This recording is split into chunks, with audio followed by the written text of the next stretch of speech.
Soal mantan Menkominfo Johnny G. Plate hari ini ternyata hadir langsung di ruang persidangan. Mungkin banyak pihak yang menyangka wah Johnny nggak bakal hadir. Ternyata wajahnya terekam jelas ya di kamera Vita ya. Ya, karena memang agenda sidang pada hari ini pemirsa yaitu pembacaan dakwaan oleh jaksa penuntut umum, di mana Johnny ini seperti tadi Andrew sampaikan menghadiri sidang di Pengadilan Tindak Pidana Korupsi atau Tipikor Jakarta Pusat pagi hari tadi ya bersama dengan dua terdakwa lainnya.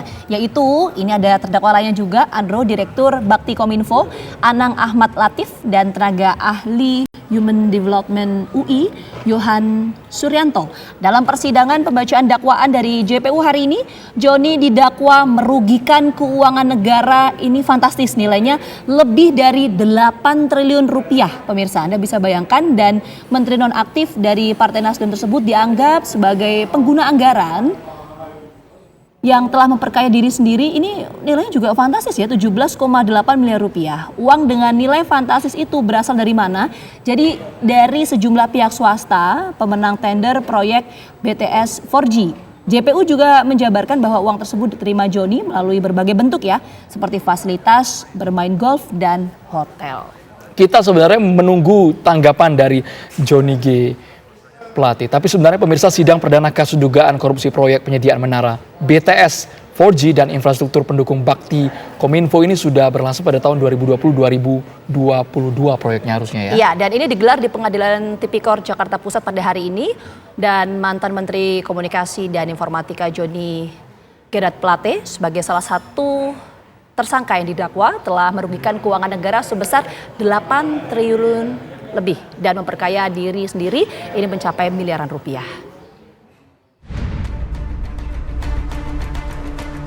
Sidang perdana kasus dugaan korupsi proyek penyediaan menara Base Transceiver Station atau BTS 4G dan infrastruktur pendukung Bakti Kominfo tahun 2020-2022 digelar di Pengadilan Tipikor pada Pengadilan Negeri Jakarta Pusat hari ini. Menteri Komunikasi dan Informatika Menkominfo nonaktif Johnny G. Plate sebagai salah satu tersangka didakwa telah merugikan keuangan negara sebesar 8 triliun lebih. Siap. Total kerugian keuangan negara A dan B adalah 8 triliun 32 miliar 84 juta 133.795 rupiah 51 sen. Tak hanya itu, dalam surat dakwaan, Johnny juga dianggap memperkaya diri sendiri hingga lebih dari 17,8 miliar rupiah. Pelaksanaan anggaran dalam rangka penyelesaian pekerjaan pada masa pandemi COVID-19 yang tidak terrealisasikan sampai dengan akhir tahun anggaran 2021 dan akan dilanjutkan pada tahun anggaran 2022. Memperkaya diri sendiri atau orang lain atau suatu korporasi, yaitu 1. Terdakwa Johnny G. Plate sebesar 17.848.308.000 rupiah. Anang Ahmad Latif sebesar 5 miliar rupiah. Dalam persidangan, JPU membacakan perhitungan kerugian yang disebutkan didasarkan oleh laporan yang dibuat Badan Pengawas Keuangan dan Pembangunan BPKP. Jaksa mengungkap aliran dana yang mengalir ke mantan pejabat Kominfo dan beberapa pihak terkait. Uang dengan nilai fantastis tersebut berasal dari sejumlah pihak swasta pemenang tender proyek BTS 4G. Sementara kuasa hukum Johnny G. Plate Ahmad Holidin belum bisa memberikan pendapat mengenai dakwaan JPU terhadap kliennya. Ya, kita tadi sudah dengarkan dakwaan. Kami dari kuasa hukum Pak Johnny G. Plate pada saat ini belum bisa memberikan pendapat, komentar. Nanti kita lihat eksepsi kita, nota pembelaan kita. Ya, 1 minggu nanti kita lihat di sana. Silakan teman media bisa. Itu saja dulu, nanti eksepsinya. Ya. Atas tindak pidana korupsi ini, JPU mendakwa Johnny G. Plate dengan pasal 2 ayat 1 atau pasal 3 JO pasal 18 Undang-Undang Nomor 31 Tahun 1999 tentang pemberantasan tindak pidana korupsi. Lantas, Siapa saja yang terlibat dalam kasus korupsi ini? Dan kemana aliran dana fantastis itu mengalir? Tim TV One mengabarkan.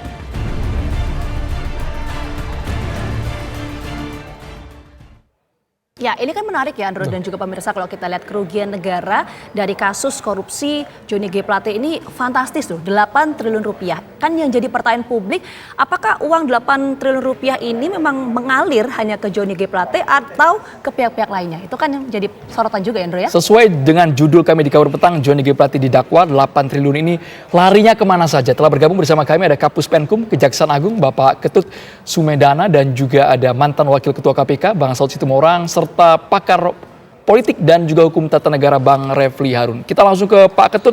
Ada tanggapan menarik Pak Ketut dari Johnny G. Plate. Ia mengatakan, saya tidak bersalah sama sekali. Saya tidak melakukan apa yang didakwakan, yang dibacakan oleh JPU. Pak Ketut, tanggapan Anda?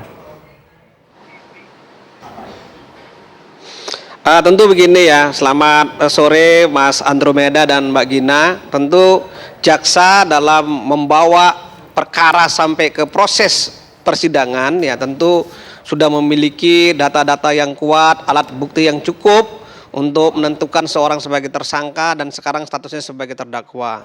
Jadi di pembuktian di persidangan inilah sebagai ajang bagi jaksa untuk mengungkap semua konstruksi hukum sudah dibangun dalam surat dakwaan. Bagaimana kita nanti mendakwakan surat-surat dakwaan ini melalui alat-alat bukti yang sudah kami pegang semuanya. Begitu juga kepada terdakwa, bebas memberikan keterangan, bebas menyangkal, dan bebas untuk berargumentasi apapun yang terkait yang bisa meringankan yang bersangkutan. Seperti itu, Mbak. Oke, mungkin gini ya, dialog kita di segmen ini kita fokus dulu soal aliran dana dalam kasus ini. Saya mau ke Pak Ketut lagi kalau gitu. Pak Ketut, Kejaksaan Agung sempat menyampaikan bahwa Kejagung ini juga mendalami mengenai aliran dana. Apakah aliran dana yang diterima ini oleh Johnny G. Plate hanya berhenti di Johnny G. Plate atau ada aliran dana ke pihak-pihak lain? Itu dulu yang harus saya tanyakan, Pak Ketut. Jadi begini, saya sudah katakan seringkali ya, perkara ini masih dalam berproses. Baik, masih berproses dalam tahap persidangan ya. Nanti di persidangan bisa memberikan data-data, bisa memberikan alat bukti yang terkait dengan aliran dana oleh terdakwa dan oleh para saksi.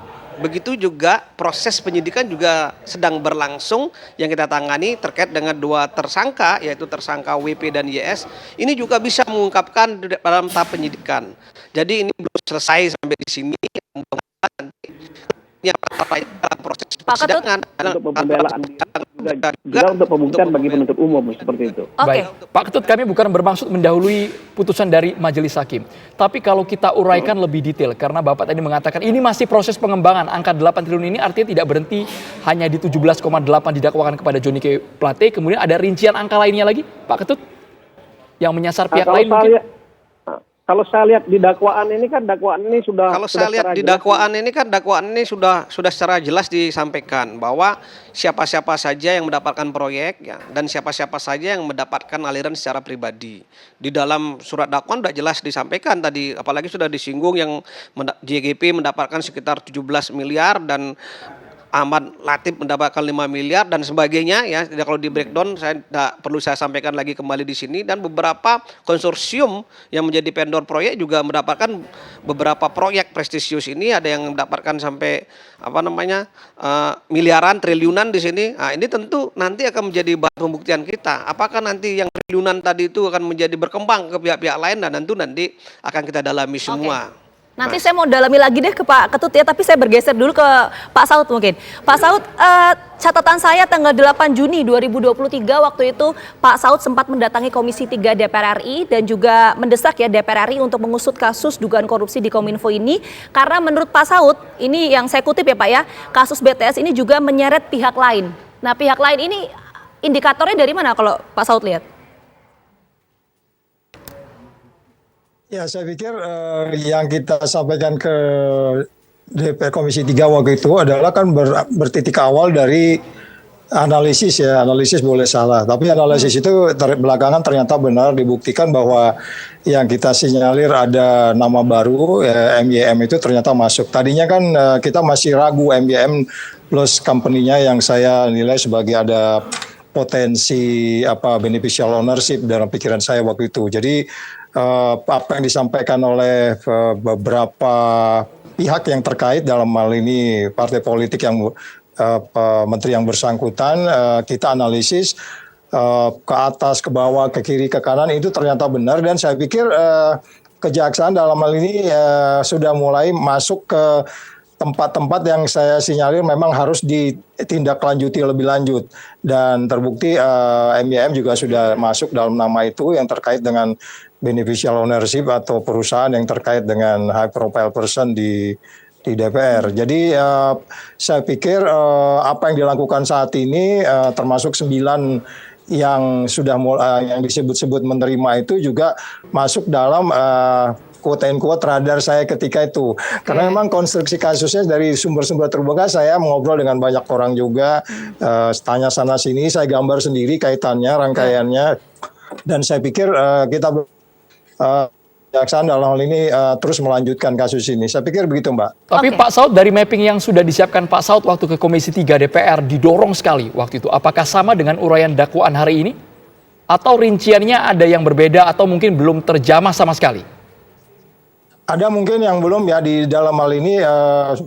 Ini bisa jadi salah. Itu terkait dengan auditor ya. 2 auditor itu disebut-sebut yang kemudian itu satu lagi, kemudian ke proses ketika kasus ini pertama dibentuk kan ada bahas anggaran ya.